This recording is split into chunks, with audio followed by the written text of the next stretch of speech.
In a world ravaged by violence, by hatred, by conflicts that seem eternal and insoluble, sometimes the only thing we can do is to be still for a moment, to remind ourselves what is real.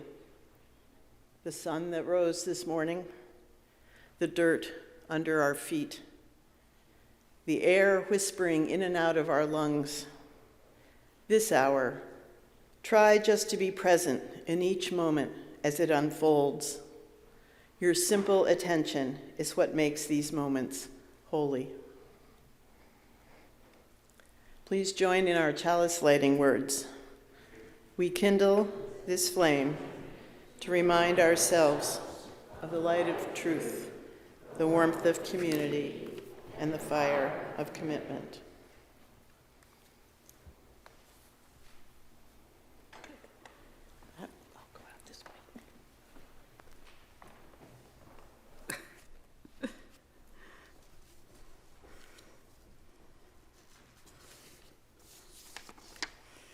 Good morning.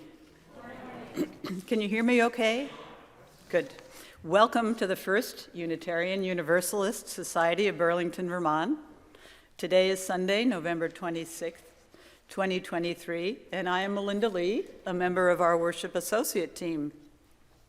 It's a great pleasure to see you all here today, and wonderful to know that more people are joining us on the live streaming service, both today and also in the days to come. We acknowledge, at this time especially, that the UU Meeting House and many of our homes, schools, and places of work are built on the traditional lands of the Western Abenaki peoples. We remember the hardship and violence that they have endured because of colonialism and white supremacy. We strive to understand what that means for us here and give thanks for the opportunity to share in this place, protect and care for it, and hand it on in the future. This morning, I have the pleasure of welcoming back and reintroducing to you our guest minister, the Reverend Jane Dwinell. Reverend Jane is a retired UU minister who specialized in helping our smaller congregations be the best they could be. She is also the author of 4 books, the most recent one, Alzheimer's Canyon, one couple's reflections on living with dementia, co-authored with her late husband, Sky Yardley. She has several copies with her here for you to look at today. Reverend Jane lives on Lake Champlain with her garden and her 2 cats, and her theme today, in today's service, is memory. Our senior minister, the Reverend Karen G. Johnston, will return here next week. Unitarian Universalists come from many traditions and backgrounds, and we like to welcome and share our concern to build a local and world community based on justice, compassion, respect, and care for the environment. We strive to be an inclusive congregation, welcoming everyone of every age, gender, class, ability, and sexual orientation, and becoming beloved community here for one another. If you have joined us for the first or second time and would be willing to raise your hand so we can acknowledge you and give you a special welcome, please do so. Thank you. Thank you over here. All right, welcome. Okay. We have some special welcome ambassadors with us today, Carolyn and Richard Smiles, and they are way there in the back, and they would like to connect with you and provide you with any answers. But you're welcome to talk to any of us. We'd be glad to talk to you further about us.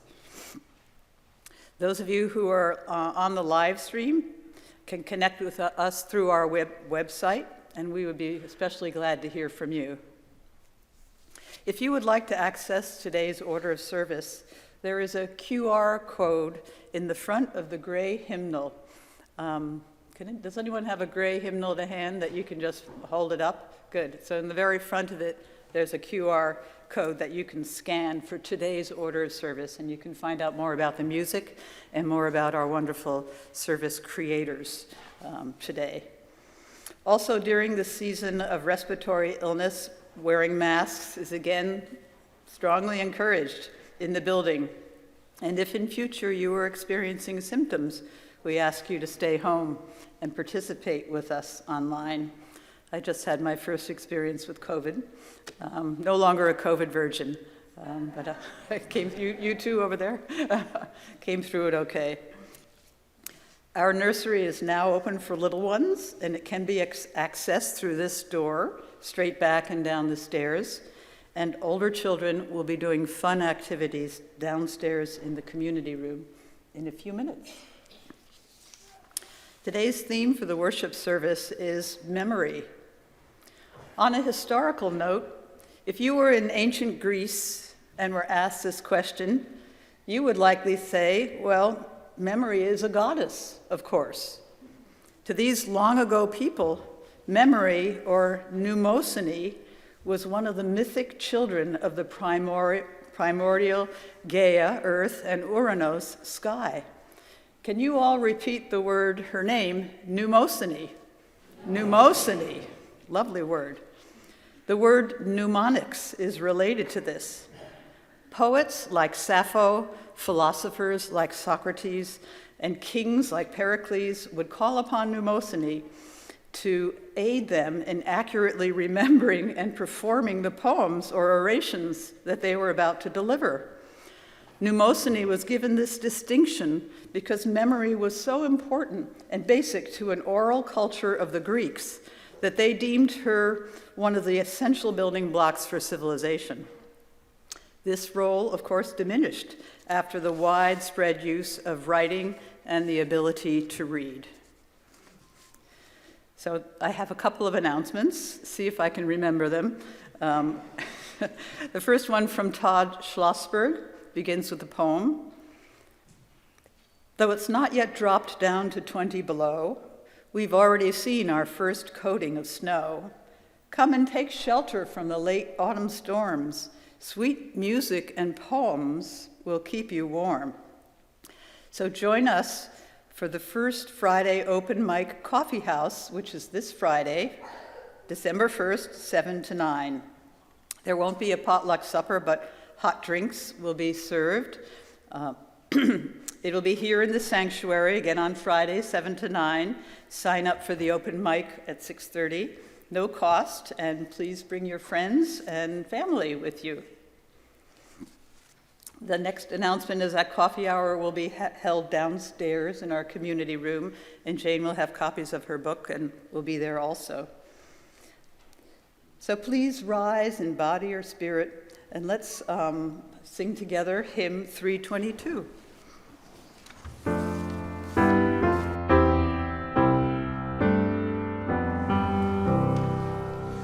Thanks be for these life's holy times, moments of grief, days of delight, triumph and failure intertwined, shaping a vision of the right. Thanks be for these, for birth and death, life in between with meaningful. Holy becomes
Thank you. Please be seated.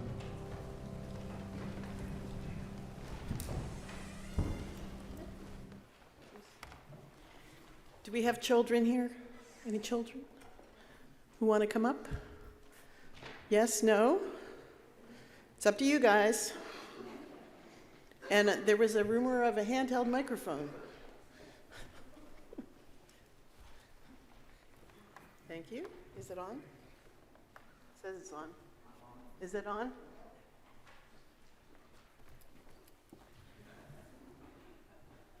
Check 1, 2, 1, 2, 3, 4. I guess it works now. Yes? Okay.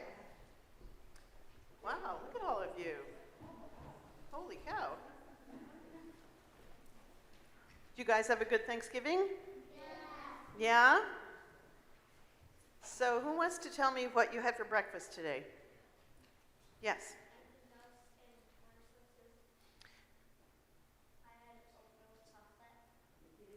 Oh, toast and orange slices, oatmeal and what? Chocolate. Oh, we should come to your house. Yes.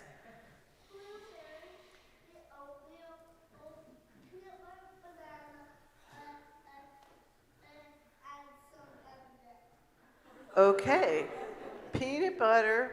No, they were blueberries, right? Banana. What did I forget?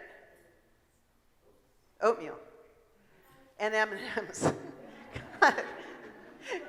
And who can remember what you had for breakfast last Sunday? Anybody? Yes. The same. Do you always have the same thing for breakfast? Ah. The exact same. Yeah. So, can you remember what you had for breakfast a month ago on a Monday? The exact same. Yeah. Some people are boring. Except M&Ms. Brother, M&Ms for breakfast.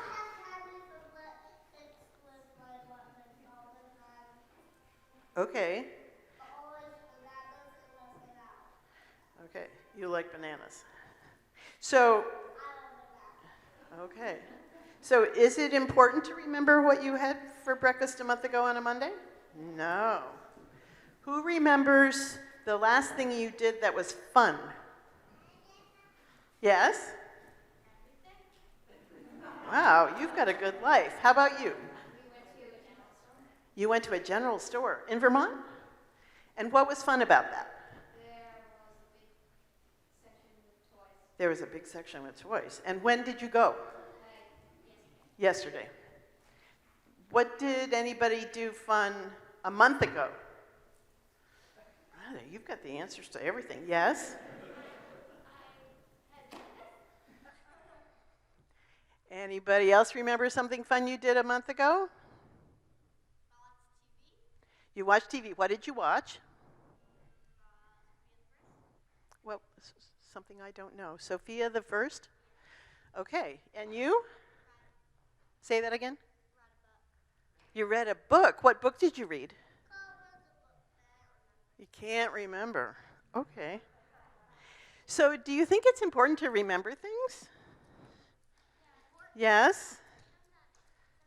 Sometimes. Important things are important to remember, not like what you had for breakfast. The important things to remember are fun things and love things and sad things too, yeah, because there are sad things a lot sometimes. Anyway, well, it was great to meet all of you and talk to you, and now we can sing you away. Will you repeat after me? As you journey, may you know love and hope go with you. Learn and grow. Together, as you journey, may you know, love and hope go with you, love and hope go with you. Learn and grow, learn and grow.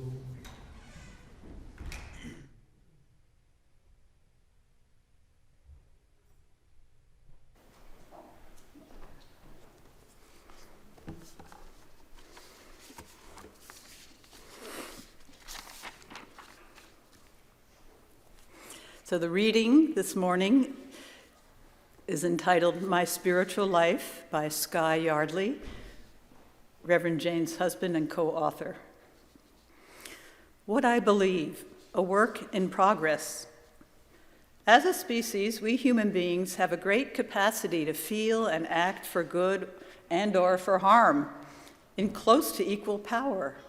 This power extends to the capacity to foul our own nests with overpopulation and excess consumerism, leading to the extinction of hundreds of thousands of life forms, including our own. The wheels have already been set in motion. Mass extinction have become inevitable. And how far will they go? Remarkably, despite numerous opportunities and threats, we have so far avoided using nuclear weapons again, our most imminent threat of mass extinction, continuing to stay alive and love as the technology of war and death ramp up on all sides is cause for celebration. What we call nature will continue. Nature doesn't need to keep doing what she has been doing so successfully for over 4 billion years, building mountains, eroding them back down, floating continents around over the tectonic plates, the whole shebang greased with molten rock and iron. Whenever I spend time in the familiar landscape of my Vermont home, I am reminded of the power that creates it and how minuscule my concerns are in comparison. The mountains are always there for me without complaint, so solid and strong, ready to receive whatever human-based whining I have to offer. The lakes and rivers, too, are there for me, always flowing, moving, creating. Thank you, rocks and water. 3 years ago, I was hit with a doozy when a PET scan noted problems with my brain's utilization of glucose, its primary nutrient, adding that the scan was also consistent with early signs of Alzheimer's disease. Bring on the devastation. The neurologist's mournful tone and the content of his words combined to feel like nails in a coffin, and my spirit sank like a stone. The doctor assessed my remaining lifespan at 6 to 10 years, offering me Aricept, and had very little else to say as I walked out of the office, stunned. All I could focus on was the losses big and small, including the loss of my identity, who I was. I didn't know where that could lead except to more losses. I floated in and out of denial for several months. Going for a long bike ride helped to ground me. There are 2 bike paths where I live that run along Lake Champlain, and I went there in all kinds of weather when I needed to find peace. There is a beautiful sculpture next to one of the bike paths on the edge of the water, a replica of standing stones, and I would find myself going there. Beside the sculpture, there are vestiges of shipwrecked boats, artistic in their own way, and beyond them, the broad lake with the Adirondack Mountains towering over the western shore. Going there provided me with a sense of mystery, a sense of things being unfinished, helping me be comfortable with my diagnosis, my dementia, not knowing where this is leading. I can find peace being there. I can lose my terror. I can understand that the world is still unfolding, and so am I. At the end of the bike path, there is an accessible treehouse. I like to climb up easily since it's accessible to all, and nest myself in this giant oak. It is a very alive place. I have always loved trees, being in the woods, and here I can get a taste of that without leaving town. I respect the woods because the life forms there know what to do. They always have. Knowing that I, too, am a life form, it takes the pressure off somehow inside. I, too, know what to do. I, too, am part of creation and the unfolding of all, wherever we are headed. My wise niece once told me, everything will work out okay in the end. If it's not okay, it's not the end. That God had better plans for you than you do for yourself. That the goddess provides, and that you are always embraced by an endless love.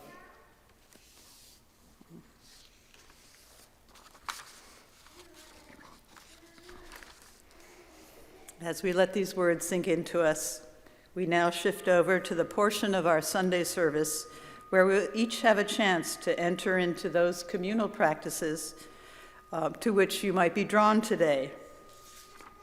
As a justice-seeking community, our generosity practice includes sharing half of our offering each Sunday. Offerings this month will be with the Northeast Kingdom Organizing Group. It's a coalition of individuals, families, and faith community that come together to organize and advocate for economic, social, and environmental justice for the people and places of Vermont's Northeast Kingdom by building relationships across differences and centering the voices of the Northeast Kingdom residents, which are often ignored in decisions about their communities.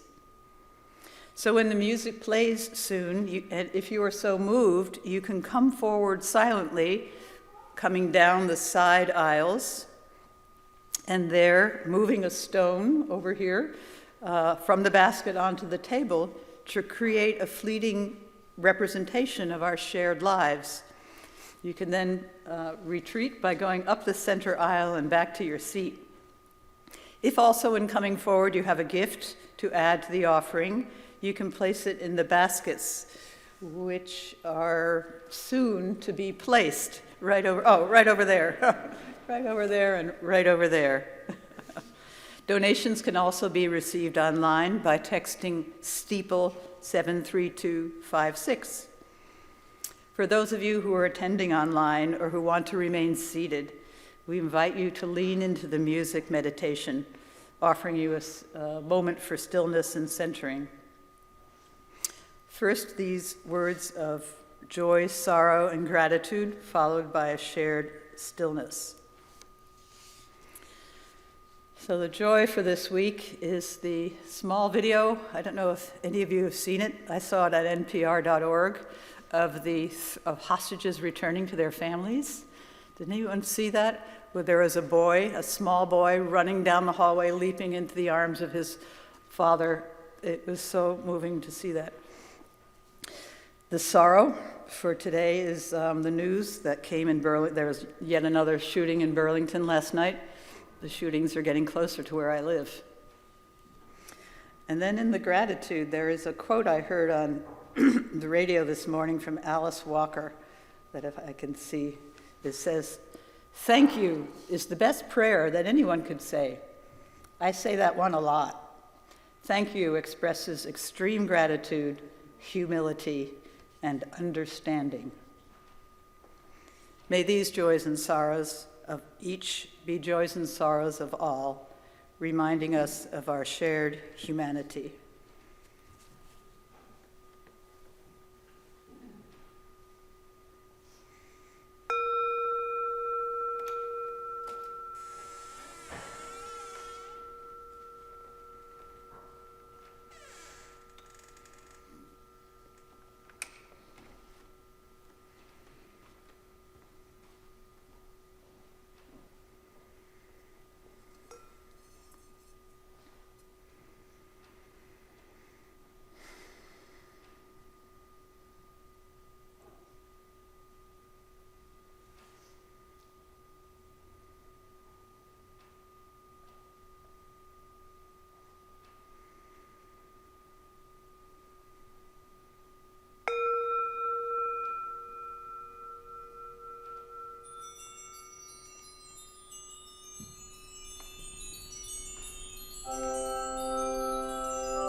Let us bring our spiritual practices to a close with the unison offering dedication.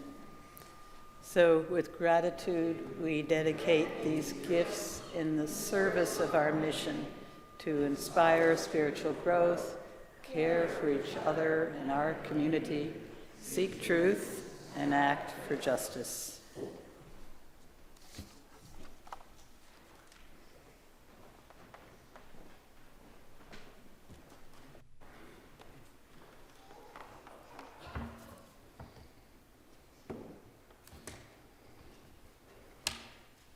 Just checking that everyone can hear me okay.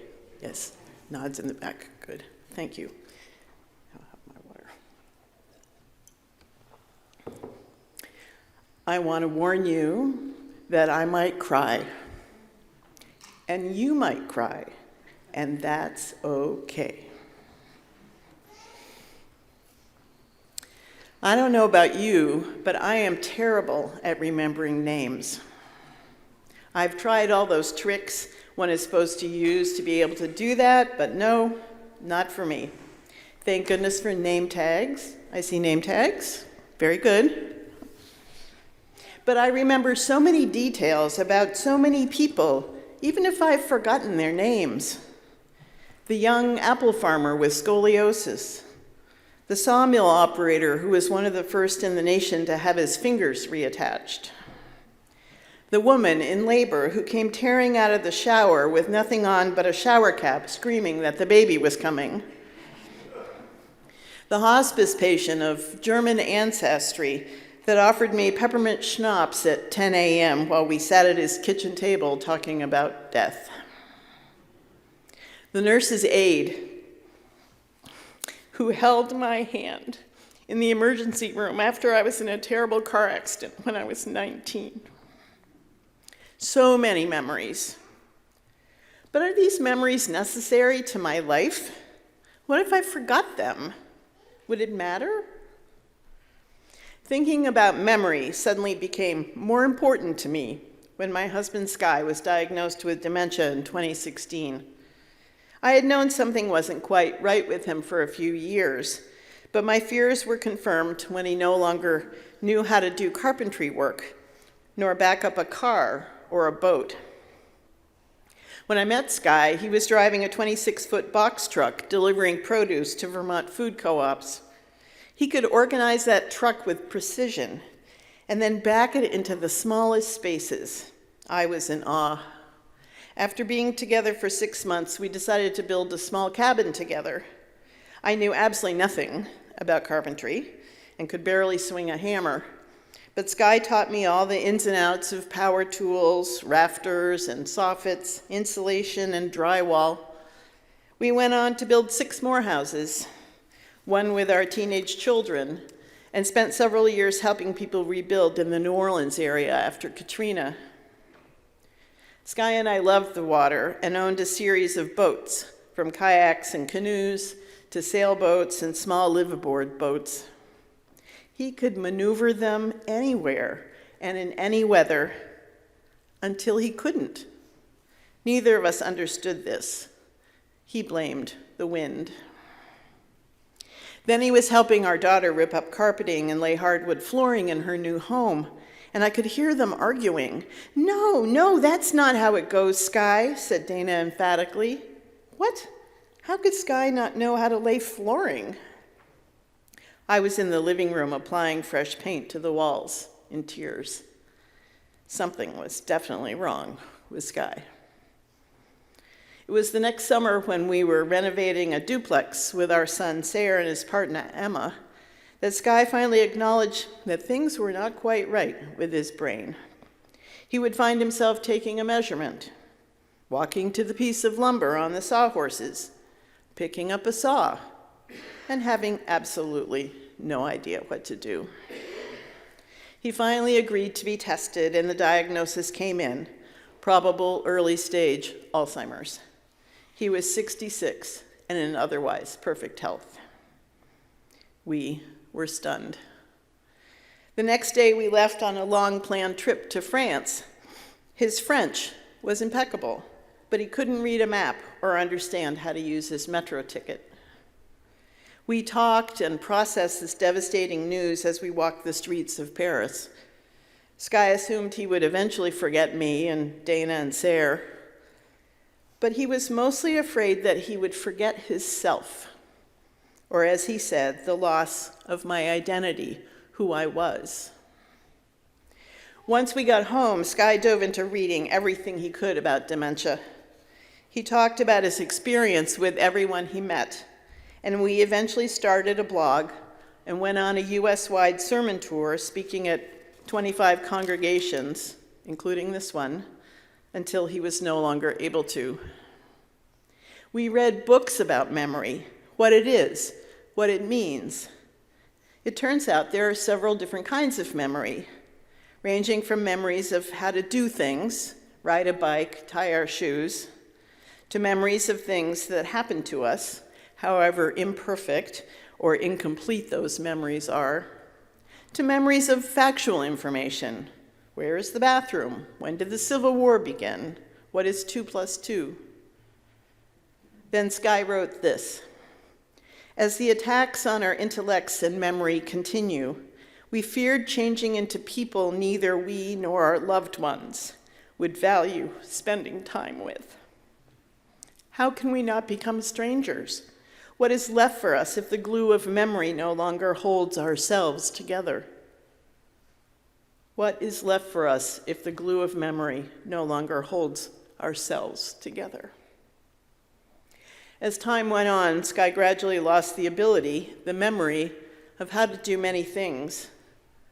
What clothes to wear, how to button buttons or zip zippers, how to write, how to read, how to ride a bike, how to play cards, how to get into bed, how to pull up the covers. Did he still know his self? I have no idea, but I could still see his self, who he was.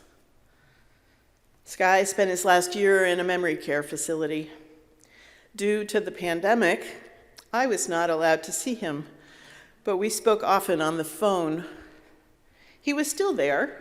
He would call, telling me he was on his way home, catching a plane or a train, or he would call and say he was traveling and tell me about his adventures. Once he called to say he had lost his passport and could I get him a new one. I played along with whatever situation he found himself in, never contradicting him, but instead asking him questions. What are you seeing? Where did you go? Where are you going next? He lived in a world of hallucinations, but he was still definitely him. After a while, instead of ending our phone calls with a mutual "I love you," he began to say, "Thank you for loving me," after I said, "I love you." The staff loved him too. He walked the corridors, interacting with the other residents, always trying to soothe the conflict. He had been a professional mediator in his life. Singing songs, making jokes. Sky was one of those people that had a song lyric for every occasion. Me, I can hardly remember song lyrics, never mind who starred in what movie, but Sky remembered them all. When he was dying, I was finally allowed to be with him. As he moved in and out of consciousness, he was still singing, and he seemed happy. He told me I was beautiful, and he told me the end was near. At that point, he had lost all memory of how to care for himself physically, from how to eat to how to use the bathroom, but he still remembered songs, and he still remembered me. And somehow he knew his life was coming to a close. He may not have remembered his self, but I did. It was all there in its blazing glory. And he was definitely a person I would value spending time with. And that was true for Dana and Sarah, who came to spend time with him when he was dying. Is it only memory that is the glue that holds ourselves together? I think it's so much more than that. Our essential self is always there, no matter our memories, no matter our life experiences. Our memories may enhance or help develop ourselves, but our pure essence remains always. And I think there's another kind of memory, emotional memory. I imagine we all have negative emotional memories, but I expect we all have positive emotional memories as well. When I think about all those people whose names I can't remember, but I remember how I knew them and where, I also remember the emotion associated with that person. I loved spending time with the apple farmer. He told great stories and was patient with my newbie nursing skills. I was so scared of the very nice and gracious fellow who had lost his fingers. I hardly dare touch him, wondering if I would be able to care for him without causing further damage. I laughed and laughed with the new mom about the wild circumstances of her baby's birth. She barely made it back to bed. I was delighted by the hospice patient who was so forthcoming about his condition and his beloved schnapps. And I was so grateful for the nurse's aide who soothed me, scared and in pain, as I waited for medical help in a cold, stark ER. I can still feel her love and care 50 years later. And when I remember Sky these days, nearly 3 years after his death, of course I remember all the things we did together, the houses we built, the children we raised, the waterways we cruised, the adventures we had. But mostly I remember the love that we shared. I trusted him, and he trusted me all the way to the end. Love and trust. What could be more important?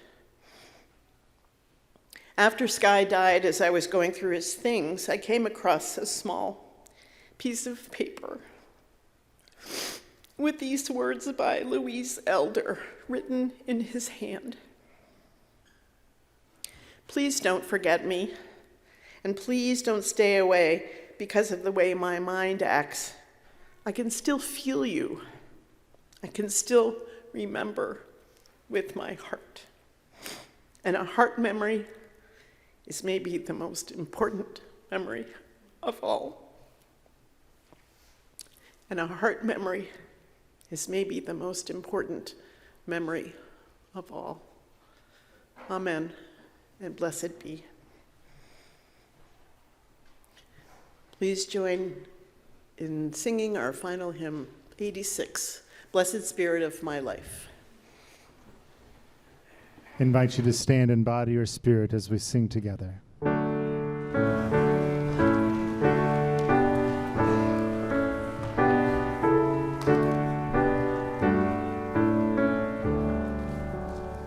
Blessed Spirit of my life, give me strength through stress and strife. Help me live with dignity. Let me know serenity. Fill me with a vision. Clear my mind of fear and confusion. When my thoughts flow restlessly, let peace find a home in me. Spirit of great mystery, hear the still small voice in me. Help me live my wordless creed. Let me comfort those in need. Fill me with compassion. Be the source of my intuition. Then when life is done for me, let love be my legacy. Thank you. Please be seated.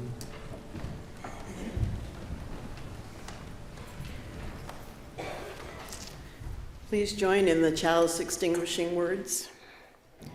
We extinguish this flame, but not the light of truth, the warmth of community, or the fire of commitment. These we carry in our hearts and share with the world until we are together again. Go in peace, go in love, and remember, our heart memory is the most important memory of all. Thank you.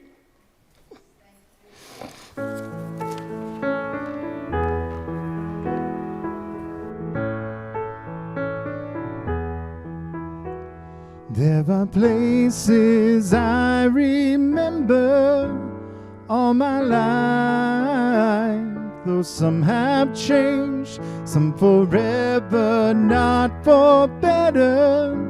Some have gone and some remain. All these places and their moments with lovers and friends I still can recall. Some are dead and some are living. In my life I've loved them all. But of all these friends and lovers, there is no one compares with you. And these memories lose their meaning when I think of love as something new. Though I know I'll never lose affection for people and things that went before, I know I'll often stop and think about them. In my life I love you more.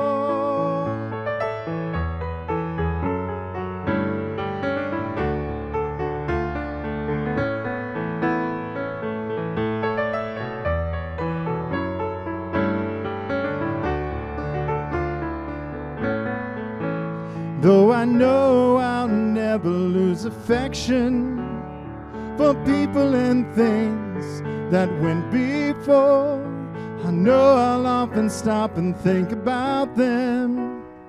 In my life I love you more.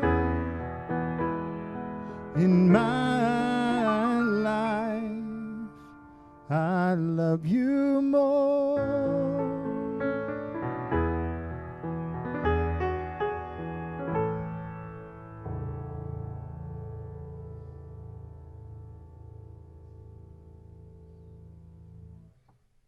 Go in peace.